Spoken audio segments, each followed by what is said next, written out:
Legend has it that when a banker dies,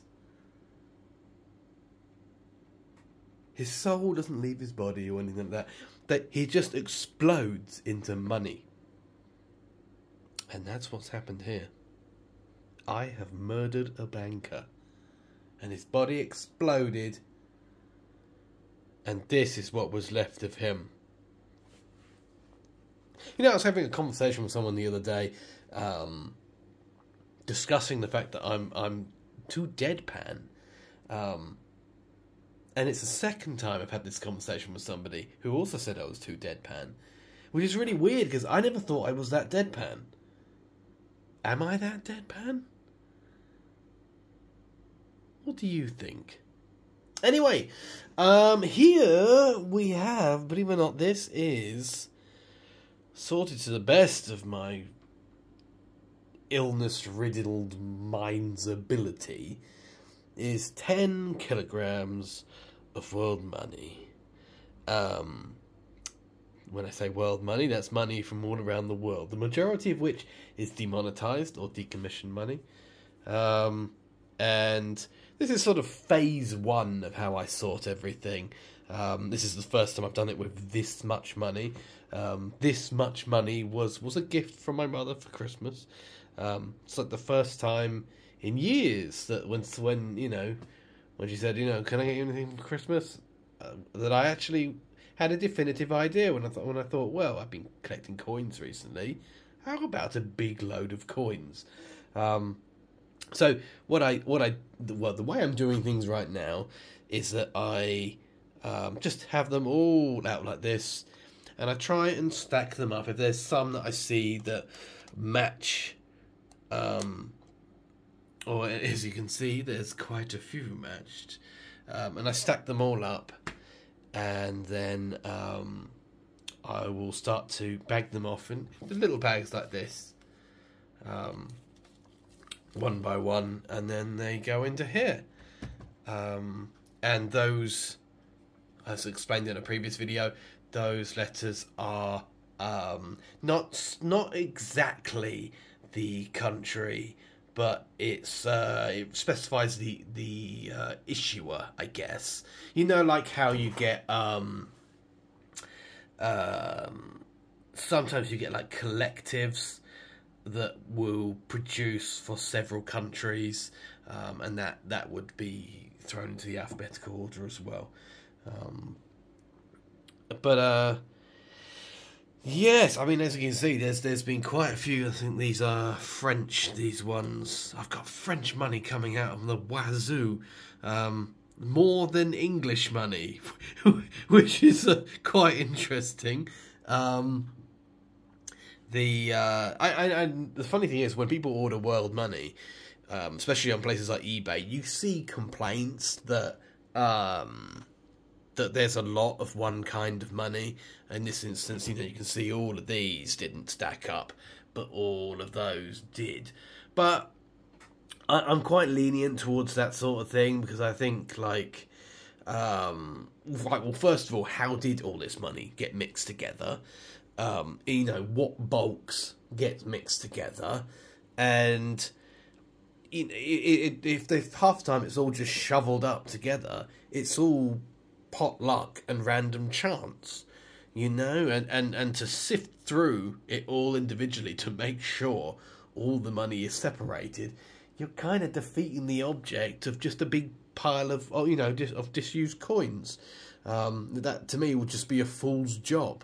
Especially, you know, the people that actually do that, they usually end up selling these coins individually, because each coin in its own way has its own individual worth. You know, like I could take a even like a penny from my own country, the new penny, from like 2001. I don't know. You know, it's a perfectly common coin. But if there's actually somebody actively looking for a 2001 penny, it suddenly has value when someone is actively looking for it. You know, like if I told you to surface an immensely common coin right now of an immensely common date, you might not be able to just pull it out of a hat. You know, they're strikingly difficult to find specific when you're after it. But I'm sort of been sort of browsing favourites and whatnot. I've got another one of these. I mentioned it was my favourite coin. The multi. Oh, I'll just pick it up. Everything is packed so tight on the table, it's hard to pick anything up. I just love this coin so much, and I cannot, for the life of me, remember what the date of the other one was, and I would get out the other one and compare right here and right now, but that's a bit of a mission because these stacks are leaning against that. Phase 2 would be taking these tall stacks and putting them in bags. Now my little bags are they're not going to cut the mustard for that. So I will be ordering some bigger bags to put those in. I do apologise if my voice sounds oddly more manly today. I'm still recovering from my my cold. It's been a dreadful one. I've had it since well, I think I said previously, it's one of those ones I had for about a week, and then then I was better for like 2 weeks, and then it's come back with a fiery vengeance. So yes, I'm still ill apparently, and it's slowly ruining my life, but I think I'm on the mend now. I got 2 American coins, which ordinarily I don't think that would be like a ooh look at this, but they've just been so incredibly rare, and it's to my understanding that American coins don't get. I might be wrong about this. I was reading up and I was trying to get my head around it. If anybody knows a better clarification than this, like, put it in the comment section. But to my understanding, American coins don't really get demonetized or decommissioned. They can increase in value in terms of, you know, being valued from a collecting perspective, but I guess what they're made out of, possibly, I'm not sure. But they're always worth something, and that I believe that is what makes them not appear in big collections like this. I might be wrong about that, but like, I mean, for example, up here, we've got our English coins. You might, even the English folk might not recognise this, because although that's a 1 pence piece, that's an old pence. That's from pre-decimal. And you've got like the halfpenny here. You know, even the halfpenny is bigger than the new pence that we know today, which was post-decimal. These are post-decimal 5 pences. That's just normal money. But these are the pre-decimal 5 pences. This one was quite an interesting find, actually. This was a 3 pence George V. I think it's 20... No, beg your pardon. 1914, I believe. Do you know what? I can't see it through my camera lens. I'll have to bring it up to my face. 1 second. God. You know what? I need a magnifying glass. I really do. Doesn't help that I am blind as a bat. 1916. 1916. And that's quite a... That came before the 3 pences that replaced them. That were these ones. I don't know if I've written down the ruler at the time. No, I didn't. I wasn't that helpful. But those replaced them, and then I think they were demonetised after that. They were redesigned a little bit more, and then we gave up on them when we went to decimal. But this is the farthing. there's a whole bunch of farthings that they just keep appearing farthings, which is quite cool because I was at first annoyed that I kept losing them. Let's see, that's sixpences, and this was like a really weird one actually. This one here, this is a UK pound, Elizabeth II, and I believe it was demonetised in. No, memory's not going to do that one. I'm going to attempt and say 2016. It was really recent, which is such a strange feeling for me because I just didn't even think about these not being in circulation anymore. In fact, if someone had given me one of these, I would have assumed that they were still legal tender. But yeah, it's a dead pound, and boy does that make me feel weird because I'm used to spending it, you know. But then I have this one, which I believe this is actually the oldest coin here, which is a UK half farthing. I didn't even know a half farthing existed. Who would want to halve a farthing? You can see why they're not around anymore. But this one, half farthing, just get you the date, Chief. That is 1844. Half farthing. Actually, to be honest, some of these coins might be older than that. But one of my biggest problems I'm having with these coins is that if they're not written in numbers as I know them, I am having trouble recognizing the date of them. Some of them, I look at them and then they look absolutely identical to me, but there's like one little squiggle that's different that I don't recognise. And when I'm on various money websites that I use to help me identify these coins, I identify them as different years. So I'm hoping, you know, like the more I get into this and the more I try and organise, especially the fact that my aim is to collect coins by year, then obviously I'm going to start to get my head around how years are organised, and how they are portrayed in different languages and different cultures and all that sort of stuff. Which, going back to, I knew we were going to get back there in the end. Going back to what I was saying about the American coins, presents a problem for the other American coin, which I can't spot right now. Bear with me. That's the problem with when you've got it all laid out like this. Once it disappears off into the ether, I cheated with the first one. That's the American dime there. I knew where that one was.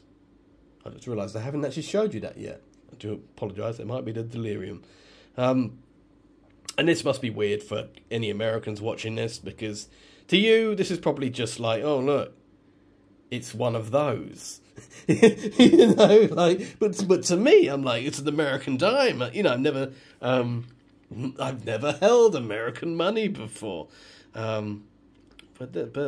it's, you know, it's cool. Especially, look at the amount of mixed money that came with it, and then that shows up. You know, it feels like quite an achievement. And the other one I got was a nickel. You know, hopefully in a while I'll have a full dollar.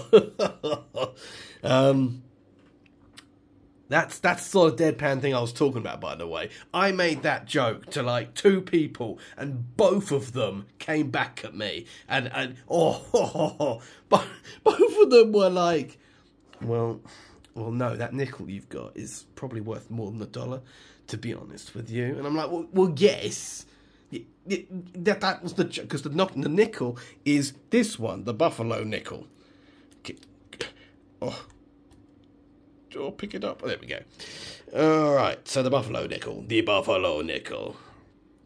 Let's get out into some light. So, a very nice looking coin.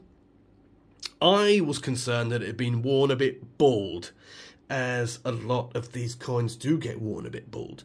But apparently, this is not uncommon for this particular coin, and it was one of the reasons that this coin proved a bit unpopular. It didn't strike very well, and it wore down fast.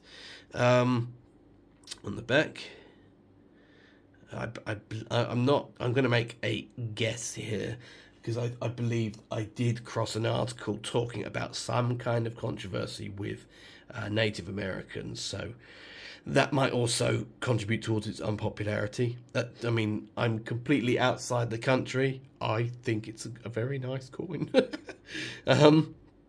But if you look around there, where my Hindenburg of a thumb is, that is where the date should be.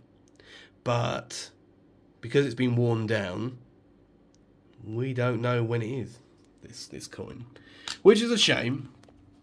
And it also, you know, it throws a spanner in the works for my chronologically collecting ambitions. The coin was produced from 1913 to 1938. Thanks, Wikipedia. No problem, Giles. So I know roughly when it was made. There's a few things you can do to try and surface the date of them. Like you can put some kind of thing on it. Some kind of compound. And I might try that. But at the same time, I don't want to harm it either. But yeah, like coins like that I find cool. But I mean, I've said this from the start. I like just normal coins, you know, like it sounds like a weird way to put it. Working coins, coins that you would actually use. You know, like in like my country are just stupid when it comes to like special edition. You know, like, oh, the new Beatrix Potter 20p's. Get them. I just like, just shut up. Like it's so fucking stupid. I didn't realise I was going to trigger myself then. There's something I find really irritating about it. I mean, you know, if I get them, I'm not going to like snap them in half or something. But you know, they're not going to find a place in my chronological legacy. They will go at the back of the book and nowhere further. But yes, so I mean, so I don't. When I look at that buffalo nickel, for example, I don't know what it is. I'm like, is that like a normal nickel for its time, or is it not? But you know, if it says that it was struck from 1913 to 1938, that tells me that there is a chronology of them to collect. You know, that's at least my brain is too flu-ridden to do maths right now, but that should present me with about 25 of them to collect. I think that's right. God. Not just a hat rack, my friends. But yeah, but then again, I need to work out what that one is first, if it's possible. If not, I'll just forgo that collection. I can't collect every single coin in the world chronologically. I'll die an old man before I do. But the point is, it's a really nice hobby that keeps me nice and calm. Especially that I've been so horribly ill the past couple of days. I've just been sitting here in silence, losing all feeling in my buttocks, sorting and organising these, you know. And it has kept me alive, and I look forward to organising everything else. I think I might have to double these at some point. These, so I have, you know, 2 AFs and 2 GLs and 2 TZs and all the rest of it, just so that there's more places to put them. Yes. Somebody asked me if I was doing notes. I can't remember if I've talked about this already, because a friend of mine gave me these two notes here. Just open, because there's two of them in there. Do this with one hand. Yeah. I don't know. I don't know what they are. And actually, I have identified them, but this is the problem with... well, there's a bit of a clue. But when I look up stuff, I tend to forget it almost immediately. but if you do it enough, if you so long as you don't take that as a deterrent and just keep going and look it up every time, eventually it will start to set. You know, the brain is like something that I'm not in the mood for an analogy. I didn't think I'd be able to seal that with one hand. That's pretty good of me. Oh no, I think I've caught the note in the zip. Bollocks. You go there. But yeah, I've just got a app that can, just as much as I've got an app that can identify coins, I've got an app, two apps actually, that can identify notes, which has helped me look at those. I don't know if I'd want to collect notes. I don't find notes as pretty, you know. They're just, I don't know. And as well, tokens has become a subject, because you get where's my bag? It's a very unceremonious bag of tokens, just because I'm running out of places to put them. This is the dead pile, by the way. Excuse me. Some of these poor coins have been rubbed bald by time. Excuse me, I had to pause the video there because I died just for a moment. These are like, you've probably seen these sorts of things where you get like tokens at like fairgrounds, or it's like, that one's made of plastic. But you know, it's fascinating how documented these things are. This is like an SO.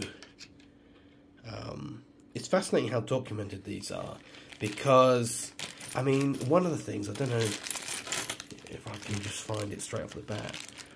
This thing here. This is like 5p, and it's a plastic thing. Early Learning Centre Bank.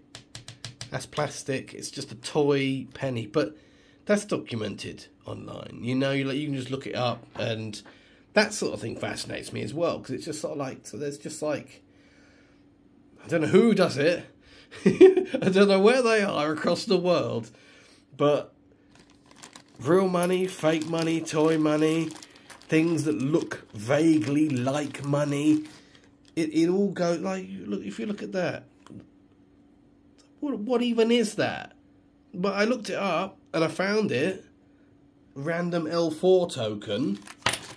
You know, although there is, I don't know if I can find it straight up the bat. There's one in here that is my nemesis.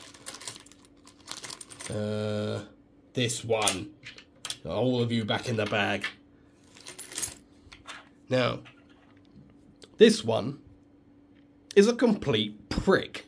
Now, it has no personality, so it's not a complete prick. But Market Tavern 2D Murphy. Do you know what? I can't find this one. I've looked everywhere online for it and I can't find it. Completely bald on the back. I have found so many variants of it, but I haven't found one that matches this one exactly. Do you know what? Yeah, I'm challenging you at home. Find this for me, and I will reward you by saying your name 5 times in the next money-related video. So at the dead pile, I'm just yammering away here. I wasn't expecting to talk about quite so much, so I apologise that it's all a bit messy over here. The dead pile is just, you know, coins do wear down over time, and I've got to admit, since I've become a coin collector, it's the saddest and most heartbreaking thing that I can witness. It is like seeing dead bodies. I mean, some of them, like, I'm not going to chuck this one out immediately. It's just covered in a lot of fungi. And the thing is, with cleaning, it's been the most annoying side of the hobby, if I'm honest, which is everybody tells you how to clean your coins. And everybody's way is different. And coins are made out of different stuff. And if cleaned improperly, you can damage what's left of them. This was the first thing that I learned, and I'm very, very glad it was the first thing that I learned. So, you know, I'm not just going to dunk that in a bowl of vinegar or dunk that in, you know, a bowl of washing up liquid. And, you know, it's sort of... but everybody tells you how to clean them. And it's filled me with confidence that nobody knows. So before I do anything like that ever, I will I'll probably consult, you know, coin forums of specialists and stuff like that. I might even have to send them to specialists. It's something that I will do myself if I absolutely have to. Other than that, I won't. You know, I mean, there's you see some coins going for auctions that they're just beaten down in value because they've been cleaned. So that's something I don't want to do. But mind you, auctions, like I was thinking about this because that buffalo nickel is currently being sold on eBay for over £400, or the equivalent thereof. And I'm not interested in selling these coins, but I'm also not interested in valuable coins either. To me, it's the chronological stuff that's interesting me. But I don't know. You know, obviously that coin is not worth 400. It's you get those people that look at the wide bracket price of a coin like that. For example, the buffalo nickel is priced between £5 and 900. So what a Hail Mary eBayer does is price it right in the middle. But just because that's what it's going for, it doesn't mean it's going for it. But yes, I still though, for the sake of, I don't know, retaining it or keeping as much as it in contact, my reason for not cleaning it is just because I don't want to do any damage to it. Unlike some people that are perfectly happy to do this to a coin. And that is shocking. I'm like, what did the coin do to you? Did you come home and find this coin like sleeping with your mother and demanding that you call it dad? You know, like what the fuck? Who did this?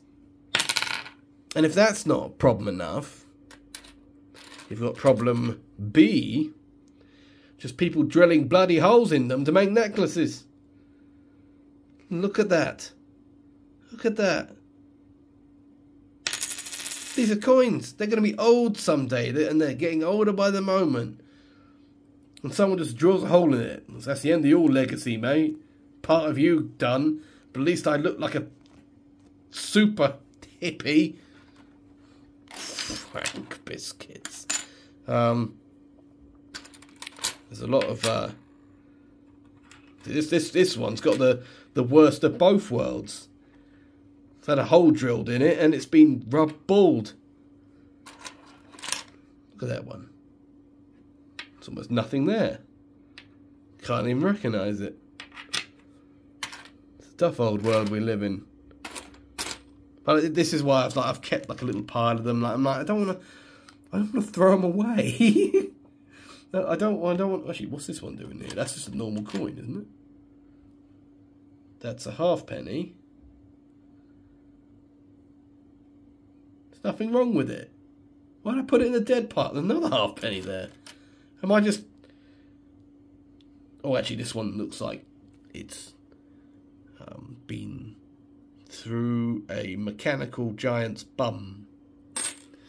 But this other one, nothing wrong with it. I'm trying to look at the date. Maybe that will give me some inkling. 1971. That'll be the first year of that particular. Because that's a halfpenny and a half new penny. That's post-decimal. Oh, lordy lord. Anyway, I have talked your ear off. This has probably been boring, but people keep trying to tell me to make an ASMR channel. So maybe either this video was enthralling and you were fascinated through every last facet, or it was boring as hell and you had a good night's sleep. I'm so glad to assist either way. Take care of yourselves, and thanks very much for watching or listening, or if you fell asleep. If you fell asleep, my PayPal address is cybermonth@hotmail.com. Send Giles money. Send Giles money. Send Giles money. That's deadpan, by the way. I'm sorry. You don't have to. Unless you're completely asleep. Do it. Send Giles money. Take care and talk to you guys soon. See you later.